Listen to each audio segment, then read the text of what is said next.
Hello, my Aquarius, and welcome to your day. Thank you so much again for joining me. So today I have something a little bit different. Before we get into, the moon and the cards, I want to read you a poem.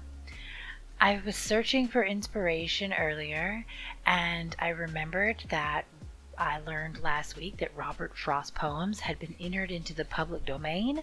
Granted, that happened in 2019, but I just learned about it last week. Okay, give me a break. But I was just Googling poems for inspiration, and I found a top 50 list.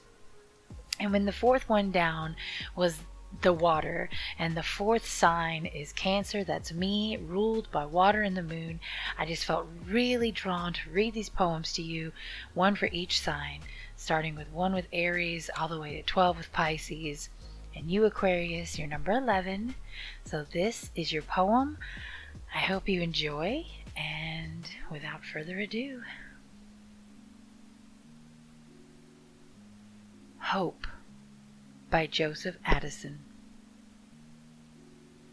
Our lives discolored with our present woes may still grow white and shine with happier hours.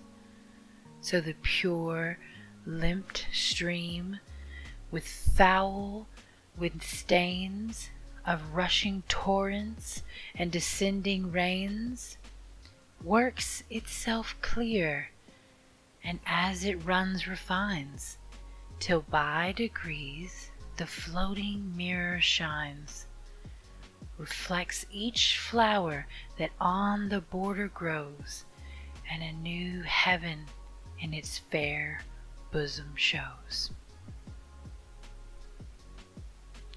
So thank you so much for listening to that. I really hope that you got a little bit of tingling inspiration from it, saw some beauty in it, was able to appreciate it on a literature and poetic level. So moving into your actual day, we are in a waning gibbous. It is time for us to find gratitude in our work, to look back on all we've accomplished and be grateful for something, anything at all. Even if you feel like you haven't been very successful, I know you've accomplished something. We all have.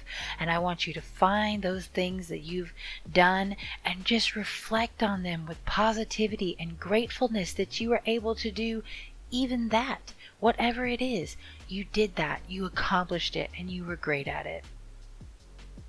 So while we are in a waning gibbous, the moon has also transitioned into Virgo. And while the moon is in Virgo, we may feel tendencies to want to stick to habits and patterns that we're familiar with. So if you're someone who likes to stay home, you're going to really want to stay home. And if you're someone that likes to get out, you're probably going to want to get out more.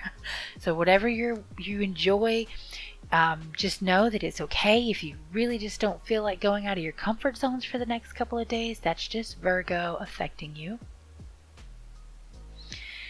And just in case you didn't see, Venus has transitioned into Capricorn. We now have 5 planets, if you count Pluto, inside of Capricorn, which I think is just lovely.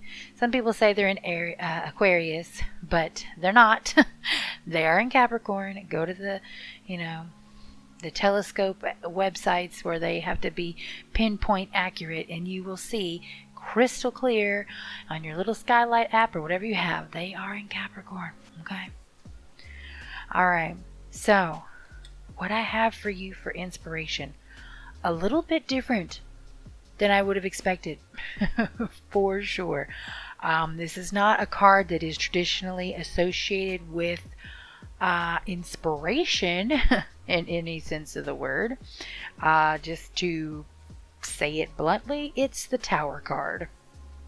If you know anything about tarot at all, the Tower card is often one of the most upsetting and chaotic and demoralizing cards. However, we have to use this in context. The context of this card is for you to find inspiration, Aquarius. Right now, what kind of inspiration are you needing? Are you possibly going to be more drawn towards that might actually inspire you to do more? And it's a little bit fitting actually that you got the Tower card, because Aquarius, you are a humanitarian at heart. You are always wanting to help people and always be there for people. And so what this card tells me is that if you are currently feeling uninspired, then you might be able to find true inspiration from chaos, quite literally. Things that are falling apart in others or in yourself, or things that are just crazy. The call here is to don't avoid any chaos in your life right now or that's close to you. Just embrace that need to get through it. Use that chaos to inspire you to change things about yourself, or adjust things, or help others, or find a way to just change your point of view. It may not even be your chaos. Maybe there's chaos in politics or at work and things that you normally would just completely steer clear of because you don't want to deal with it. I'm not saying jump in and be a big gossipy or anything. Don't pick sides, whatever.